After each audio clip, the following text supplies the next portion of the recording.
Hello, Nigerians, and hello, Nigeria.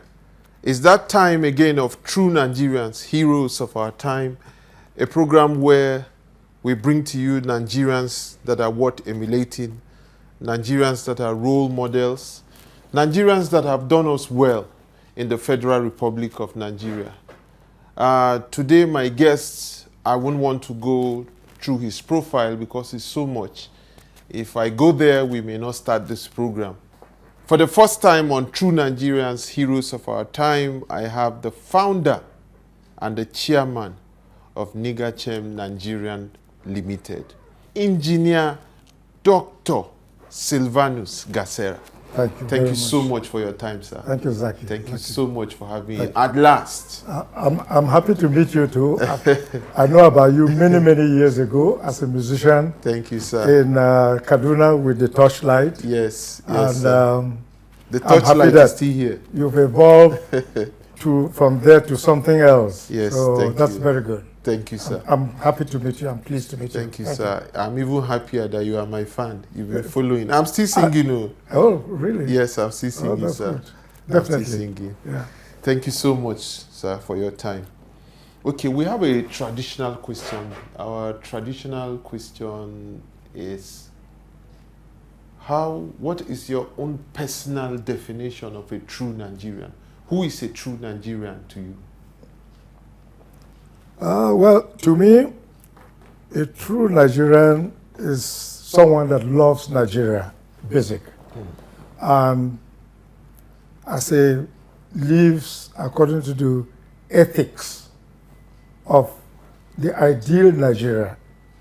Because Nigeria is a diverse country with different sort of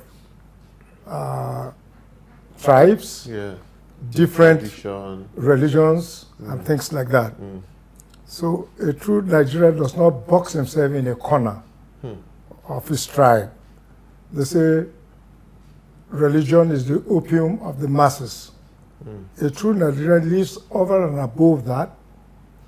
He identifies with his people, but is able to focus on the overall picture, the national picture of Nigeria. So he overcomes those sentiments and he works for the good of Nigeria. He overcomes the sentiment of tribe and religion because it's multicultural, multi-ethnical, and multi-religious. So he overcomes that and works for the good of Nigeria. A true Nigerian will work to enhance the strengths of Nigeria, make Nigeria a better country. Spirit of live and let live. So to me, by and large, a true Nigeria could even be somebody back in the village, living his simple life, obeying all the laws and regulations, and loving his country.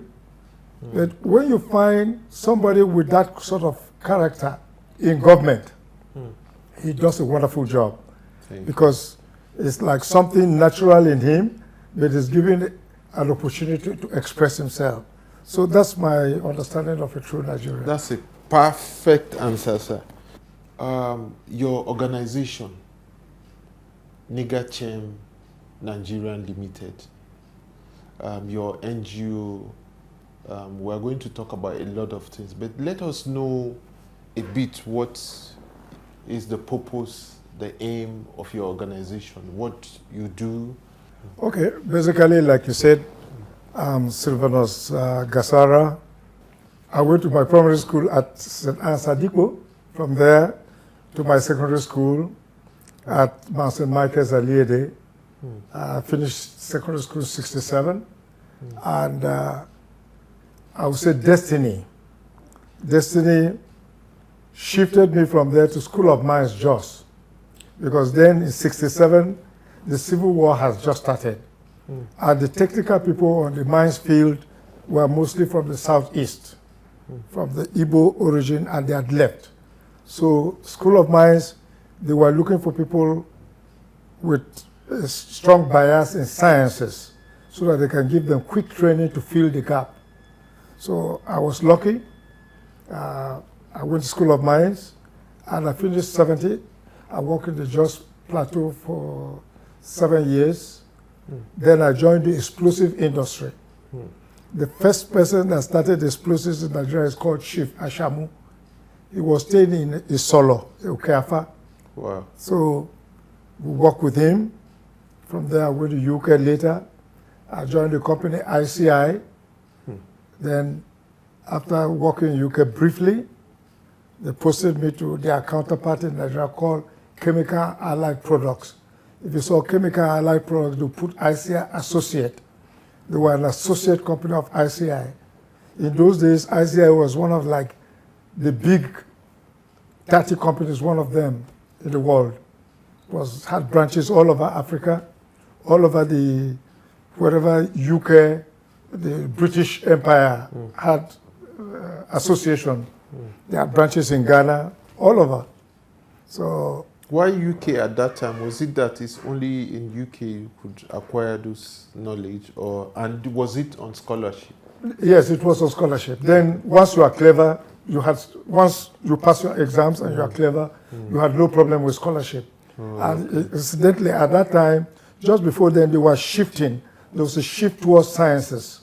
There was a shift in Nigeria encouraging sciences. So I was very good in physics, chemistry, maths. I was not very good in arts. Wow. So it was easy for me. If I had, my scholarship was to go to US, 4-year scholarship. But when I took the map of the world, look at Atlantic Ocean. Then I have to cross the Atlantic Ocean and go so far. And since Nigeria was like a British associated country. Yeah. You think of London, our you think of UK, everybody is just, you look at it. So it was, I came to Lagos, I adjusted my scholarship for UK. So I got a British University degree. So as God would do it, once I finished, I got a job. And I came back and worked with CAPL. And then after some time in the private sector, I now decided to have my company. CAPL, is it still there? They're still there, but they're really like a shadow of themselves. Then they used to be a big conglomerate. Big manufacturing divisions, paints division, pharmaceuticals division, agri division in Ibadan. I was under General Chemicals division. It was a big company then. But during the SAP came late 80s during Babangida regime. When they introduced the Structural Adjustment Program. Structural Adjustment Program, a lot of European associated companies, because pulled out, so they sold their shares and investments to Nigeria. So that discouraged us, and some of us felt, I mean, the joy of working in an international company was no longer there. So I now left to concentrate on my own company. Yes, so that was basically the history. Wow. Yes. But talking about Nigachem, as a mining engineer, Nigachem was floated to market mining chemicals. So we started it to market mining chemicals, and eventually we started importing chemicals, and we had some European partners that we were importing from. And over time, when the borders opened up and people started looking towards Asia, we also looked towards Asia. And we met some Indian companies that were manufacturing products, and it was quite good. In fact, when I brought my first Indian product in Nigeria, people thought it wasn't good enough. Big companies like Julius Berger and the rest. What was the first product? That was 2006 that we first brought their product. What product was it? It was it's explosives. It's used for mining. You can't mine without breaking the ground. You have to break the ground, extract it, or road construction. You have to break rock on quarries and the rest. So that is the objective. That's the purpose. Explosives. Okay. So and it performed very well. It performed very well. And eventually, over time, we now formed a partnership. To manufacture explosives it's not a simple process. It's cost intensive also.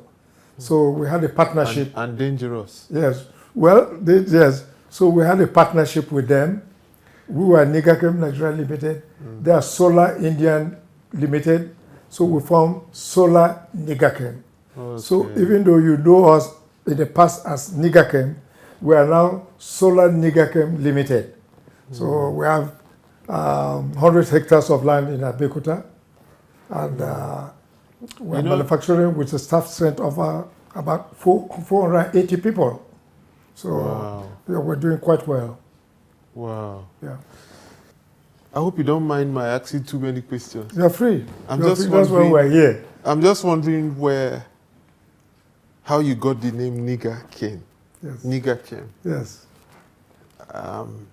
Because you know when you say nigger in America, how did you arrive at the name of your organization? The truth of it is that when I was thinking about it, I kept thinking of a name, and I will not be wrong to say I got it more by inspiration. I'll be honest. Because it just came like a flash. The name just came, Nigachem. Looks nice. Nigeria, my name is Ghasarah, and chemicals. Oh. It just looked nice that Nigeria, Ghasarah, chemicals, Nigachem. Okay. So when it now came, I just said that's the name. Okay, I understand. So I thought maybe you lived in America and there was some American influence, but it's okay. No, not really. Okay, how we even got here is pressure from people, our numerous fans, Nigerians in Abuja, in Benue, in Lagos. Those are the places I know that people confronted me with your case of how much you have been doing, how you've been impacting positively in the life of Nigerians. In fact, I hear that sometimes you are just on your way going somewhere and you see something going on and you just branch and donate or contribute, your passion for helping other people, the less privileged, and even the privileged but not too privileged, because most of the people, some of the people you helped are not that, but you still help them,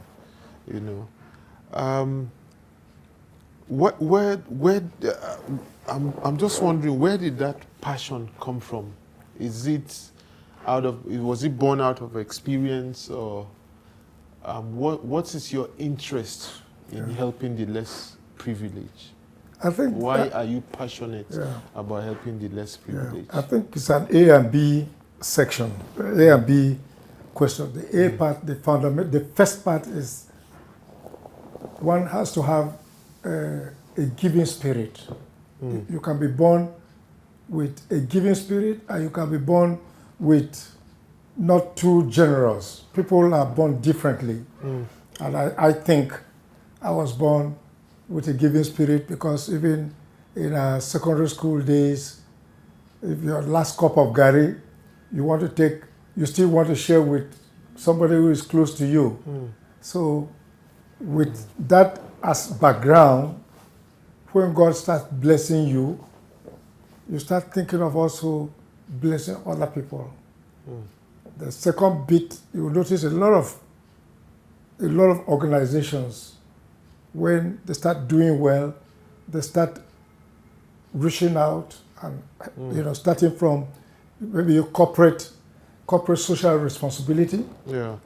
More than that, to personal. So it starts from there, and then it gets to a stage where it's corporate. And as for the second aspect, which is the corporate one, I registered my foundation called Engr Sylvanus Ghasarah Foundation 8 years ago. Oh, wow. I registered it. I will have money in it. Whatever I get from my investments worldwide, I put a certain percentage in there, and I use that to develop the society. It is good to leave all your whatever for your immediate family, but it's also good to take care of other people. Other people also. So I leave a bit for my immediate family, and I leave a bit for in the fact, foundation. what I even heard was even before the foundation was born, you have been helping a lot of people.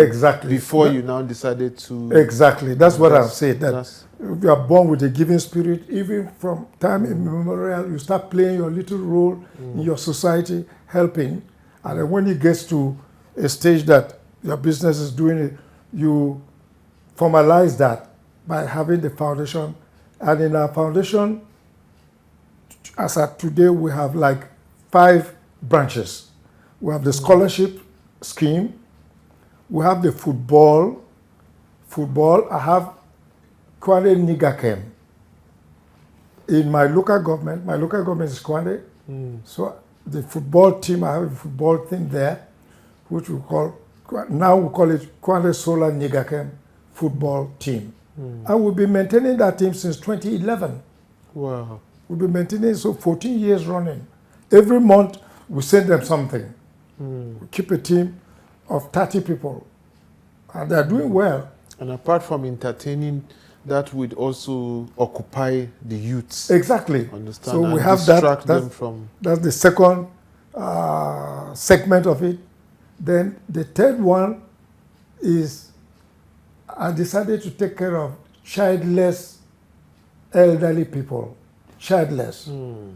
There's a lot people are doing about motherless people or children without parents.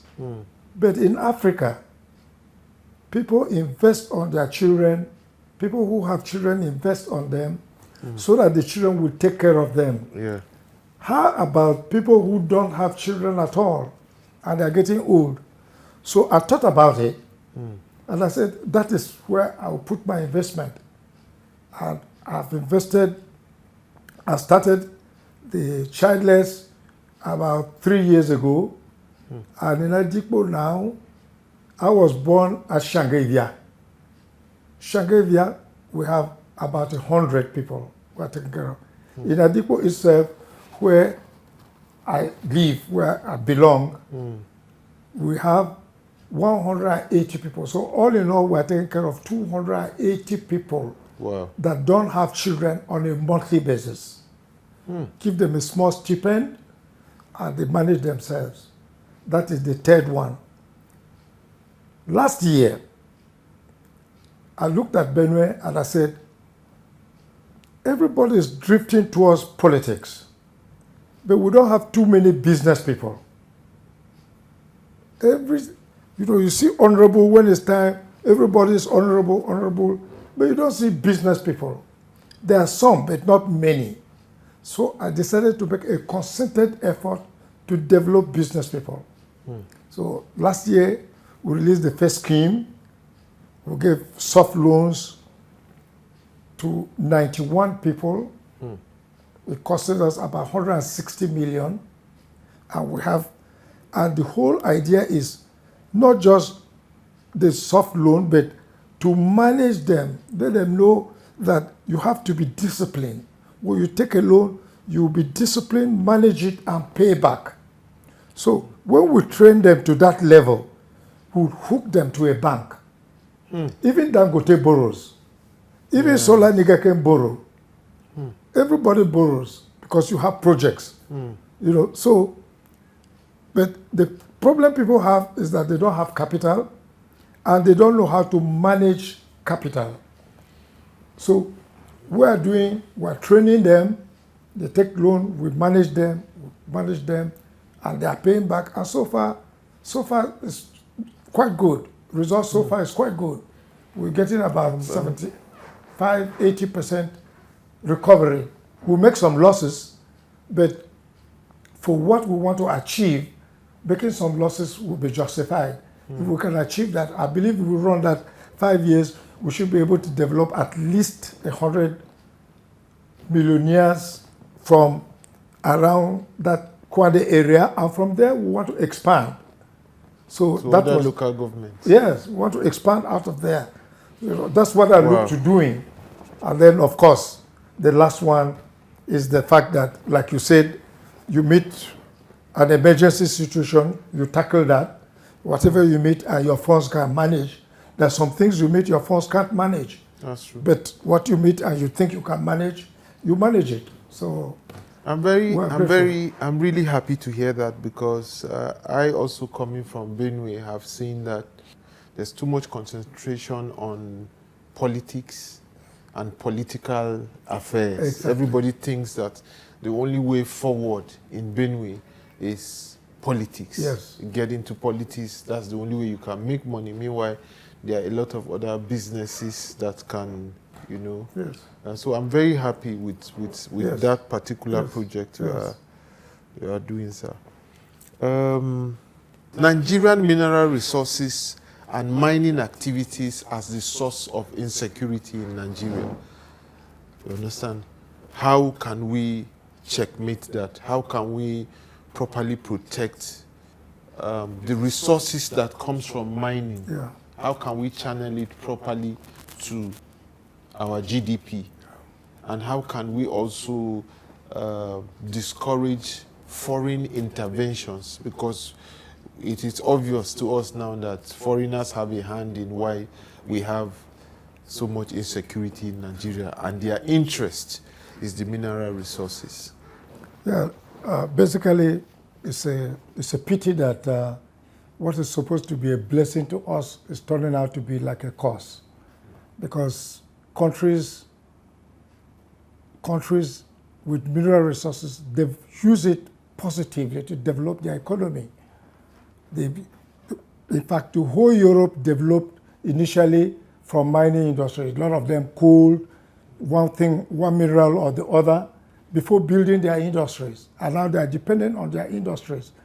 Currently in the world, China is the leading mining country in the world, followed by America and Russia, then maybe Australia and India.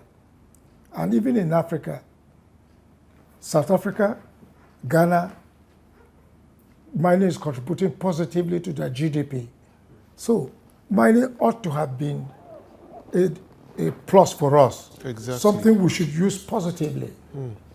And even the days I was involved in team mining in Jos, in the 70s, 80s, 90s, before that phase went down, there wasn't any problem about security.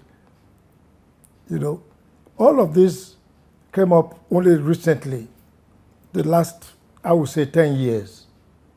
In fact, I saw some statistics that came from the Ministry of Mines and Power, who shows that the statistics of fatality shows that 72% of deaths in Nigeria from conflict areas is due to people coming to mine gold. And it's baffling. It's baffling.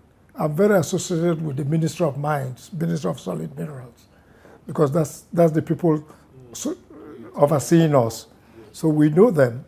And it's very unfortunate that, but that is the hard data. So government is aware. Government is aware of the data. And I think the whole idea from what they say is that when they come, instead of them paying necessary royalty to the community, they pay some people who had earlier, maybe some fanatics or some terrorists who had earlier to come and sack the village. So the people run to IDP camps. Then a few months later, the mining companies come and start mining and don't pay royalty because the people are no longer there. I think that's the logic behind. And that is not the way mining is done at all. The government at the center, do you think they are making enough effort? Exactly. That is where the fault is. Government is supposed to provide necessary security and certain guarantees for the people and protect the people. You can't come and kill people, sack them from their villages, take over their land because of you want to get particularly gold, and then when the people come back, they have no say, they are in the IDP camps, and you do your mining. That is not how it's done. There are rules and regulations already established in the Mineral Act. These things are well laid up in the mining laws and regulations that govern mining. This country needs unity. We need peace. I'm all for renegotiating the terms of our coexistence. We have to renegotiate it. The youth have been misguided, unfortunately. You know? I like my country. I like the land and people. Hey, look, I have 40% shares in this company. But if I had known that you judges are either corrupted or they are afraid of giving judgment. There's no stopping. No stopping. I think you must be guided by certain principles. Give us a better Nigeria! Give us a better... Youth are the vehicles of change. The youth are the answer. Look beyond the tired faces. Look beyond the scattered races. See the heart of a true Nigerian. Hear the people saying, oh shit. See the children singing Sandu. That's the heart of a true Nigerian. See, all we need is love to get